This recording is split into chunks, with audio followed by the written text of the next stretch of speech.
Hello again, everybody. This is the Red Shadow, and I'm presenting you a new video in a random kind of series.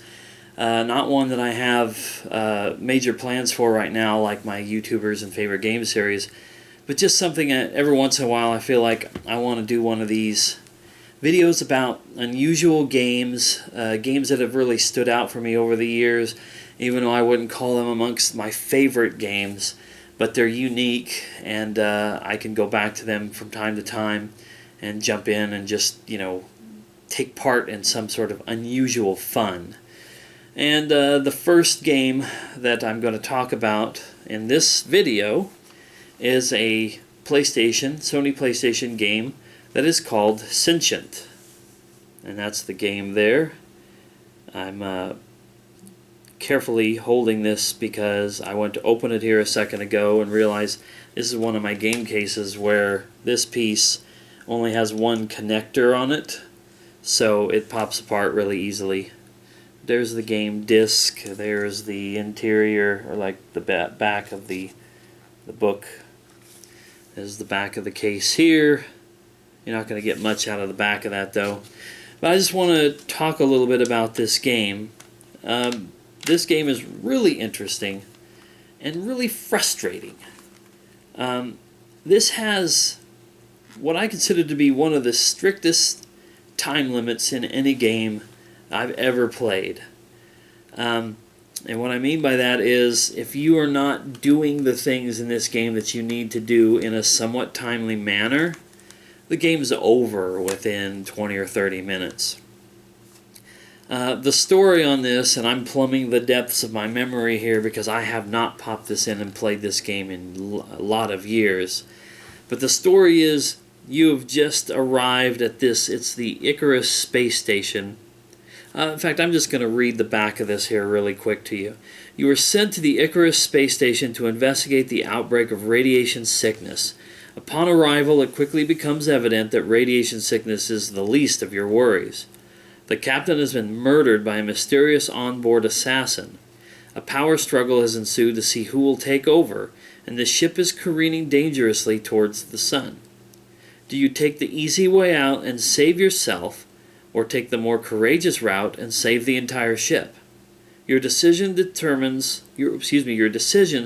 what happens next in this unique sci-fi role-playing adventure. The role-playing part of it, I don't really see it. It's not like you level up your character. What you are is on what I would consider to be sort of a mixture of a bunch of fetch quests, seeking out the right person and using the right dialogue options to take you to the next place that you need to go. And if you hit all of your marks correctly, you can save the ship, as it says, or you could possibly just save yourself. There are a lot of different variables. I don't remember if there's multiple endings. Let's see. This says, unparalleled in-game artificial intelligence automatically randomizes subplots so it's never the same game twice. You know, for a game that came out back in 1996, that's pretty amazing. I mean, there are games nowadays that still don't get that right. Unique communication feature allows you to interact with over 60 characters. There's several people on board this. It's more like a space station than a ship. But there are all kinds of NPCs that you could talk to. And this was the first game I ever saw that lets you kind of pick your mood when you're talking to someone. You can talk happily and be cheery about it, or you can be really gruff and mean, or you can be neutral and in the middle about everything and not really pick a side or push people's buttons in a certain way. I don't really think I ever saw that much in the way of like the dynamics of how your moods and the way you talk to people, how it changes anybody's reactions or anything like that. They may be a little huffy with you if you piss them off, but I don't think you can really change the course of the game in that. It just gives you dialogue options. A lot of these games, I think we should all admit it, a lot of these games say that things happen in certain ways, and they still take you to the same kind of outcomes, and they're really just fooling you into believing that you've just experienced something different. But I digress. That's neither here nor there in the course of this video. Characters react and express a variety of emotions based on your intercommunication and actions, so that partly plays off of what I just said. And you get 200 real-time rendered locations to explore, and that just basically means you have multiple floors and levels on the space station that you can maybe kind of see here.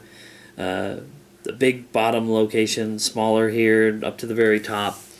There are areas that are just crew quarters. There are areas that are research labs, scientific stations.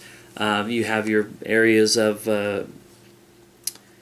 command, and I believe at one point you can go into an area that's like not an aquarium, a greenhouse type place, like a garden area, an atrium or something.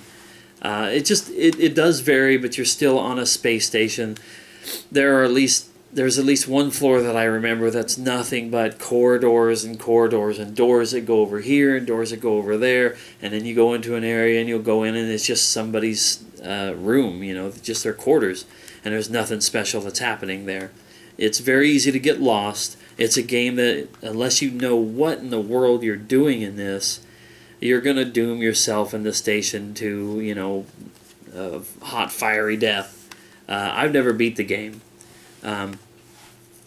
I actually go into it 99% of the time just wanting to interact with people, to explore the station, to see who I can find. I remember finding some guy, like some older guy, literally standing in his shower fully dressed, just kind of moaning about the world, and leave him alone.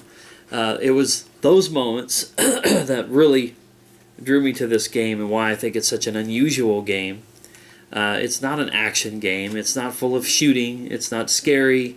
It's not fighting, racing, anything like that. It's not even a role-playing game, even though they try to call it that on the back of this. This is literally just a unusual subgenre of like adventure game. And like I said, I've never beat it because I just want to explore and check things out and see what's going on. I don't like the time constraints that I have, that, I have to go talk to this person and use these dialogue options, and now I have to go down to that room that he told me about to find the next person who's going to tell me that I need to go find some item somewhere and do it in a timely manner so that you can save the ship.